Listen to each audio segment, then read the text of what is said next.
या बातमीचे प्रायोजक आहेत मनोरंजन नगरी, लहान मुलांसाठी फुल एन्जॉय पॉइंट, पत्ता होम मैदान, पासपोर्ट ऑफिस समोर, सोलापूर।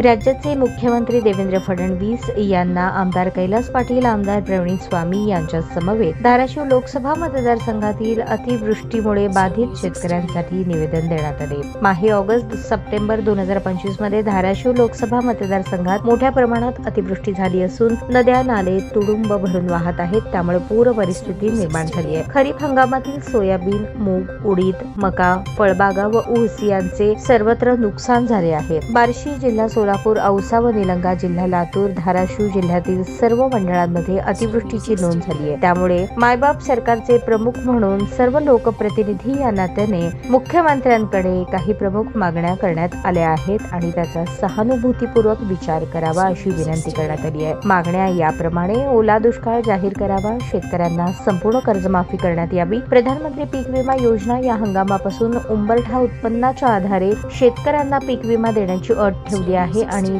यापूर्वी याच योजनेत पेरणी न होण्याची परिस्थिती, प्रतिकूल हवामान, स्थापित आपदा, पीक कापणी पश्चात आपदा या तरतुदी यावर्षीपासून बंद केल्यामुळे शेतकऱ्यांना पीक विमाच मिळणार नाही। त्यामुळे सदरचे बदललेले निकष रद्द करून या अटी योजनेसाठी कायम ठेवाव्यात। मिरज आणि कोल्हापूर येथे अतिवृष्टी झाल्यानंतर जशा स्वरूपाची मदत महाराष्ट्र सरकारमार्फत करण्यात आली होती तशीच मदत या भागात करावी। अतिवृष्टी आणि पुरामुळे रस्ते, पूल, बंधारे, तलाव, वीज वितरण कंपनीचे रोहित्र, विजेचे खांब वाहून गेले आहेत, याची दुरुस्ती करण्याबाबत विशेष कार्यक्रम राबवून दुरुस्ती करावी। ज्या शेतकऱ्यांची जमीन खरबडून गेली आहे यामध्ये बहुभूधारक शेतकऱ्यांचा देखील समावेश करावा। ज्या शेतकऱ्यांचे आणि शेतमजुरांचे पशुधन पुरात वाहून गेले आहे त्या शेतकऱ्यांना पशुधनाची भरपाई म्हणून बाजार मूल्याप्रमाणे रक्कम द्यावी। 8. अतिवृष्टीमुळे ज्या नागरिकांच्या घरांची, शेतकऱ्यांची, मजुरांची, जनावरांची, गोठ्यांची पडझड झाली आहे त्यांना तात्काळ आर्थिक मदत करण्यात यावी। पंजाब सरकारने अतिवृष्टीमुळे हेक्टरी 50,000 रुपये मदत जाहीर केली, अशीच मदत महाराष्ट्र सरकारने आमच्या भागातील शेतकऱ्यांसाठी जाहीर करावी असे निवेदनात नमूद करण्यात आले आहे।